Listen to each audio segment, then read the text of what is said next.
Hello everyone, very good morning and welcome to aspirants about. This is Shubhit रुग्नार।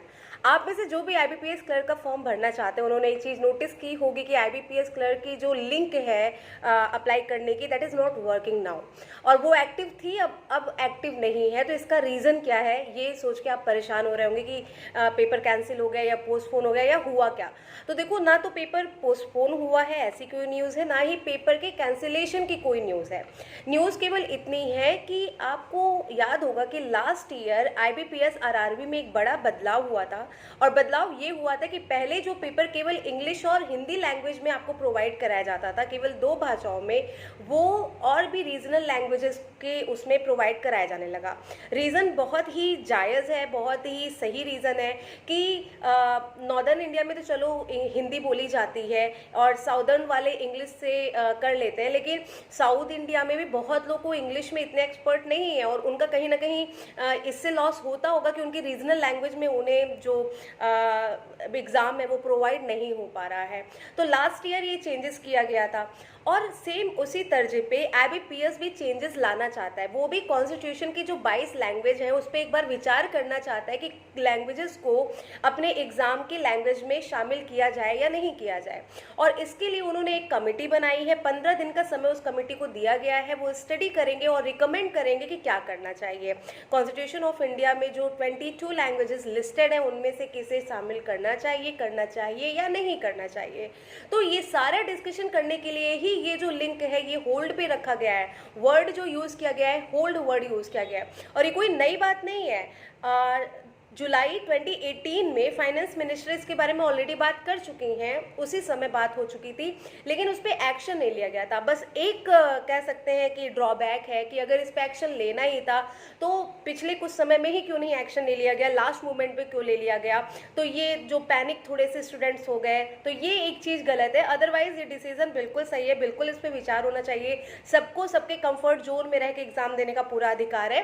तो ये reason है कि link जो है वो अभी कुछ समय के लिए होल्ड पे रखी गई है। तो जब वो कमेटी अपना रिकमेंड करेगी उसके बाद इस पर एक्शन लिया जाएगा। अब एग्ज़ाम कि डेट्स पे इसका क्या असर होगा इसके बारे में कोई इन्फॉर्मेशन नहीं। एग्ज़ाम पोस्टपोन होगा या नहीं, एग्ज़ाम कैंसिल तो नहीं होगा, जाहिर सी बात है। होगा तो पोस्टपोन होगा, उसके भी चांसेस कम है। हो सकता है उसके पहले ही कमेटी अपना डिसीजन दे दे।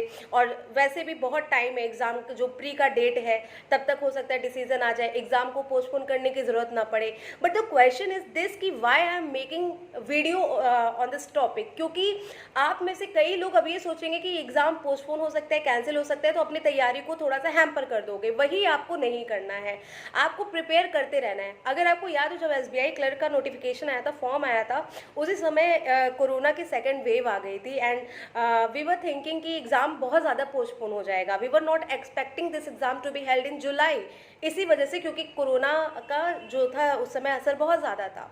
और उस समय भी हम लोग वीडियो बना रहे थे और आपको बता रहे थे कि इन सब चीज़ों को अवॉइड करके आप पढ़ाई करो, एग्ज़ाम कभी भी हो सकता है। और हुआ भी वही, सडनली एग्ज़ाम आपका कंडक्ट कराया गया। जो स्टूडेंट सबको साइड में रख के तैयारी किए थे वो भी इन 4 दिनों में अपना उसका फल देख लिए होंगे, और जिन्होंने केवल यूट्यूब पे स्क्रॉल किया और पंचायत की, वो भी अपना रिजल्ट देख लिए होंगे 4 दिनों में। तो यही डिफरेंस होता है हर बार। यही आपको एक अलार्म की तरह आपके पास आके हम बता रहे हैं कि भैया अभी अपने पढ़ाई को हैम्पर मत करना, इन सबसे ध्यान हटाओ। बस आपको रीज़न पता चल गया, बस दैट्स इट। अब आप पढ़ाई अपनी करते रहो। जब एग्ज़ाम होगा अच्छा ही, अगर आपको टाइम मिल गया तो। जब एग्ज़ाम होगा तब होगा ये आपको भी पता है। सेकेंड थिंग, आप में से कईयों के दिमाग में एक बहुत ही कॉमन क्वेश्चन आ रहा होगा कि हम एसबीआई क्लर्क मेंस की तैयारी करें, हम आईबीपीएस क्लर्क प्री की तैयारी करें, या आरआरबी क्लर्क प्री की तैयारी करें, है ना, या पीओ प्री की तैयारी करें। ये बहुत ही जायज़ क्वेश्चन है। कन्फ्यूज़न हो रही होगी, खासकर एसबीआई क्लर्क मेंस को लेके हो रही होगी। एक तो एक्सपेक्टेड कट ऑफ के बारे में एक्सपेक्टेड ही रहता है, श्योर कहा नहीं जा सकता। तो कई लोग बॉर्डर लाइन पे होंगे कि उनका प्री निकल भी सकता है, नहीं भी निकल सकता है। अब वो सोच रहे होंगे कि वो एसबीआई मेंस पे अपना टाइम इन्वेस्ट करें या अदर एग्जाम के प्रीलिम्स को तैयार करने में करें। क्वेश्चन भी सही है, दिमाग में आता है, लेकिन ट्रस्ट में आपके पास 24 घंटे होते हैं, जिसमें से 12 घंटे अगर आप निकाल भी दो देन यू हैव 12 आवर्स। तो 12 आवर्स में आप आराम से इन सबको टाइम दे सकते हैं। बस मैनेज आपको करना, एक टाइम टेबल बनाना पड़ेगा, उसके बिना नहीं होगा। एक स्ट्रक्चर बनाना होगा कि आपकी पढ़ाई आपको कैसे करनी है, किसमें आप स्ट्रांग हो, किसमें वीक हो। अगर आप ऐसे मैनेज कर ले गए तो आप सारे एग्जाम की तैयारी एक साथ कर सकते हैं। तो इससे स्केप प्लान कोई नहीं नहीं है, ठीक है। There is no escape plan कि आप मेंस की छोड़ के प्री की कर लो या प्री की छोड़ के मेंस करना आपको है ही। आपको रिस्क अगर नहीं लेना है इस साल तो आपको एक प्रॉपर टाइम टेबल बना के तैयारी करना चाहिए। This is the only way अगर आप चाहते हो कि आपका कोई भी पेपर किसी दूसरे पेपर की वजह से उस पर असर ना पड़े। ओके, सो जहाँ तक IBPS क्लर्क की बात थी वो भी आपको बता दी गई है, तो उसको भी ज़्यादा से ज़्यादा लोगों को बता दीजिए कि वो पैनिक ना करें। This is the only reason कि ये पेपर होल्ड पे रखा गया है। Okay, so thanks a lot for watching this video. अगर आप हमारे चैनल पे नहीं है then please hit the subscribe button and please हमारे वीडियो को लाइक किया करिए, ज़्यादा से ज़्यादा शेयर किया करिए। आपका एक लाइक, एक शेयर, एक कमेंट हमारे लिए कितना मायने रखता है हम आपको बता नहीं सकते हैं। सो अभी तक आप लोगों ने बहुत सपोर्ट किया है, keep supporting and keep trusting.